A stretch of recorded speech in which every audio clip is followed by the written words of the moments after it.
मुसळधार पाऊस पडत होता. तेनालीराम घरी जायला निघाला, परंतु पावसामुळे तो जाऊ शकला नाही. दरबारी लोक आज दरबारामध्येच मुक्कामाला थांबले होते. स्वयंपाकाच्या खोलीमध्ये त्यांनी शेकोटी पेटवली होती आणि काही जण त्या शेकोटीजवळ शेकत होते, तर काही लोक पांघरून घेऊन झोपी गेले होते. तेनालीरामने झोपण्याचा प्रयत्न केला, परंतु त्याला काही झोप आली नाही.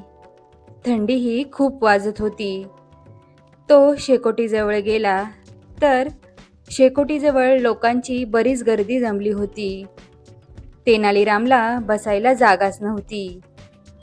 सर्व दरबारी मंडळी शेकोटीजवळ बसून मांसाचे तुकडे खात होते. तेनालीराम त्यांच्याजवळ गेला आणि त्यांना म्हणाला, मला काही मटणाचे तुकडे मिळतील का? माझ्या घोड्याला हवे आहेत. तो खूप भुकेला आहे. सर्वांनी आश्चर्याने विचारले, काय, तुमचा घोडा मटण खातो? तेनालीराम म्हणाला, तुम्ही स्वतः जाऊन पहा ना. शेकोटीजवळ बसलेले काही जण उठले.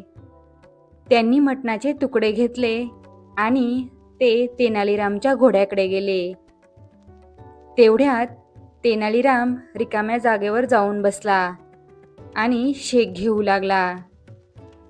काही वेळाने दरबारी परत आले आणि तेनालीरामला म्हणाले, अहो, आम्ही तुमच्या घोड्याला किती बळजबरी केली तरी तो काही मटण खात नाही. तेनालीराम म्हणाला, शक्य आहे.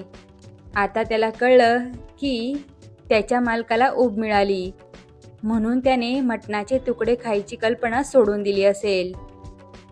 त्याला आता त्याचे नेहमीचे गवत आणि हरभरे हवे असतील.